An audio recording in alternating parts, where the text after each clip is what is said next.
I want to go to B in Bloomington, Indiana. B, can you hear us? Yes, I can hear you. Hey, how's it going? I'm doing pretty well. How about you guys? Doing fantastic. We're doing good. Hi, B. Hello. What did you want to talk with us about? Well, I wanted to talk about kind of what the first caller was talking about, which is, being raised in the environment, or a similar environment to what we were all raised in. Mm-hmm. It really imprints a lot on your psyche and affects your decisions and your confidence. And so I just kind of wanted to talk about that. I come from an upbringing within the Lutheran Church Missouri Synod, which is actually typically not very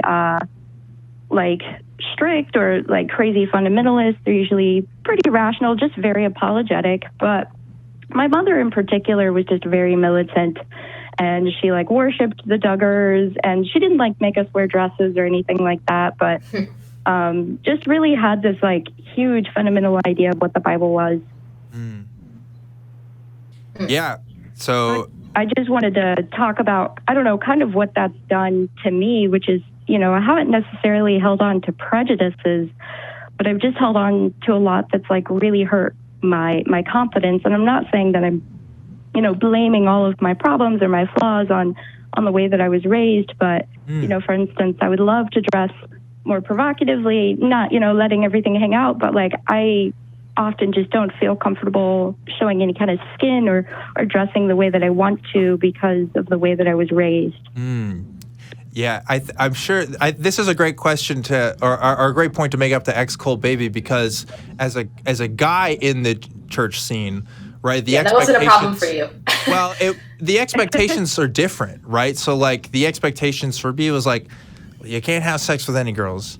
And when you're in the relationship, you're the man. You got to lead, and you're protecting of this girl, and suddenly the autonomy of this other person that you're in a relationship with is completely gone. And if something happens, if you decide to have sex with somebody or engage in any kind of act like that, mm-hmm. It's suddenly on you. You're the one that tempted this person, because there's no way this other person could have consented to that act, right? Because you're the one who's supposed to be, dominant in the relationship and stuff. So the baggage is a little bit different, but I bet you ExCultBaby could probably relate to kind of what you're saying here. Yeah, I definitely I've had some experience with that. I remember that as I was getting older, and I was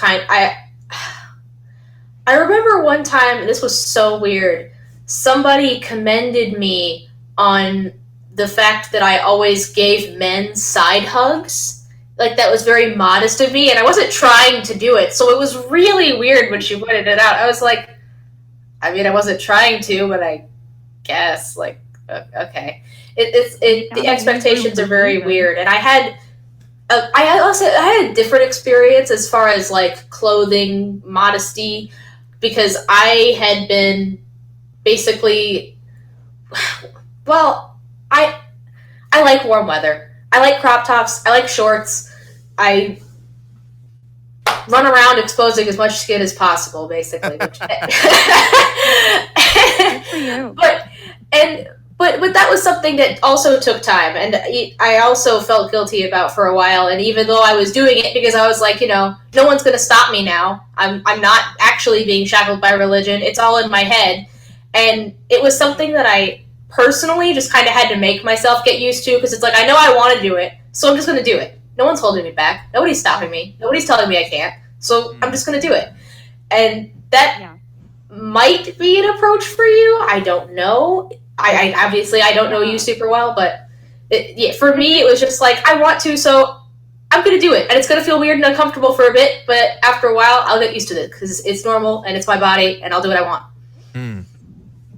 Right, absolutely. And I've been taking baby steps. I've been trying crop tops, but I'll wear a flannel on top of it to try to, just dip my toes in the water, mm-hmm. as it were. So I'm trying, and It's been 7 years since I really and truly deconverted and completely came out of it. So it's just there's really my point is this stuff remains with you for so long, and sometimes you have no idea, you don't realize it. Absolutely. Just today, I sat down to eat lunch, and I just had this thought, like, I'm going to pray now. And I was like, no, I'm not.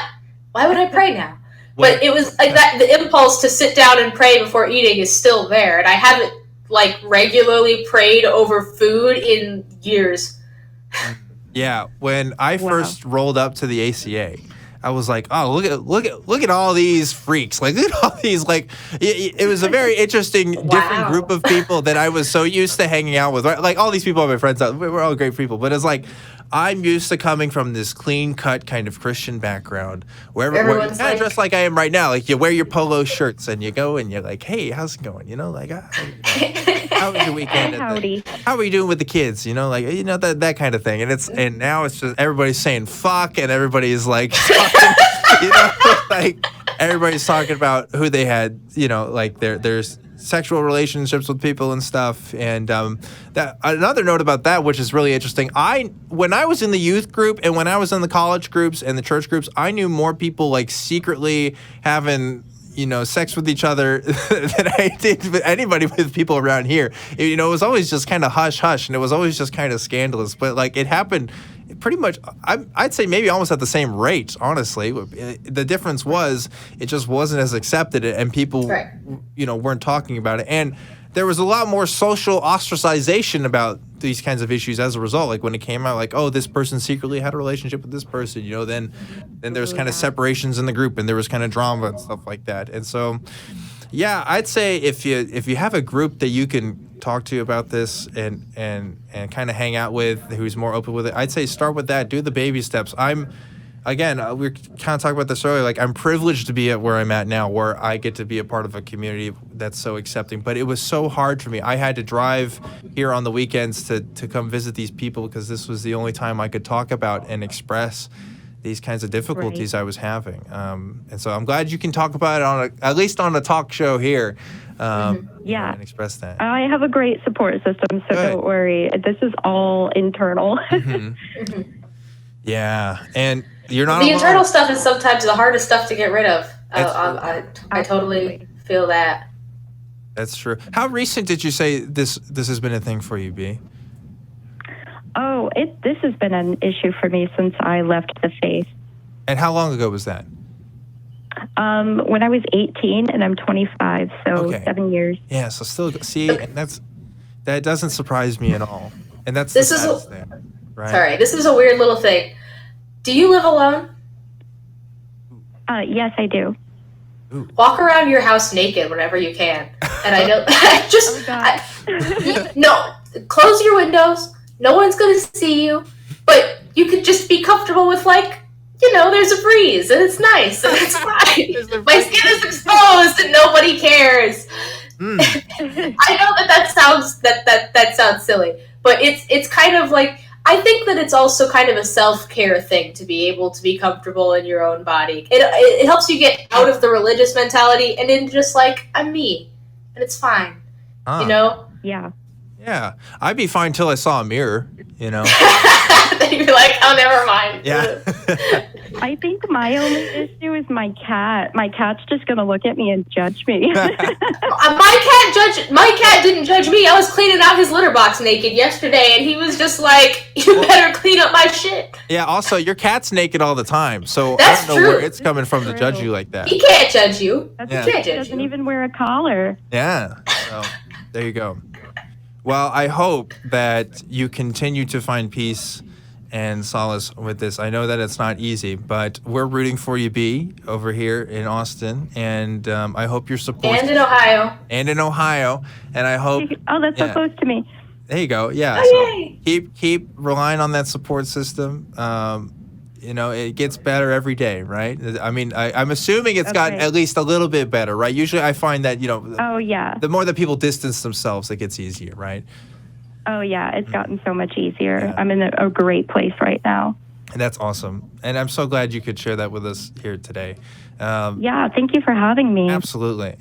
Feel free to call back anytime. We're going to go ahead and go to our next caller. But B, thanks again. Hope to hear from you again. Bye, B. Awesome. Thanks. Yeah. Bye. Yeah, when Telltale tells his stories, because we're talking about back to Jehovah's Witness stuff, right? Mm-hmm. I am just at a loss. I'm just like, how did you deal with this stuff every day? Like my story is so vanilla in comparison. I keep remembering crazier and crazier stories every day. Like I'll just be like, holy shit, that happened to me too. Oh my god, that's really messed up. Because at the time it doesn't seem as messed up as it is, but with hindsight and without religious indoctrination, it's like, that's really messed up. Wow, yeah. I can't believe they did that to me. And it's like you didn't have anybody there telling you, hey, that's messed up, right? Everybody else was saying, no, this is fine. This is what it's supposed to be, Yeah, and it's really bizarre looking back on that now, because I can't put myself into the mindset where that's normal anymore. And I was there, and even I'm like, how did I ever let myself go through that and think that was normal? And so that's a disadvantage that you and I have right now, because although we can relate to people's experiences, we're not living with that brain anymore that we used to have. Yeah, I can't put myself in that mindset at all now. So I'm glad that I have what I was like kind of on video so that people can see, and I can look at it myself. Because I can, I forget that, like, oh yeah, that's how I kind of viewed the world. And that, it harms us in our communication with people, because sometimes we can be so out there. We could be like dressed kind of out there and like, use curse words and stuff like that. And that can kind of be off-putting to people who like just aren't there yet, who just haven't made that transition, just like B has, I will say, I guess when I was younger, when I saw people like that, it was a part of me that was just like, secretly, that's where I would like to be, and that's where I am now. So I guess for some people it might be off-putting, but for some of them, they're kind of just like, that's where I'd like to be, and I feel like I can't be. So in that way, it kind of draws people in. That's why on my channel I swear like a sailor. Because it's humorous topics most of the time,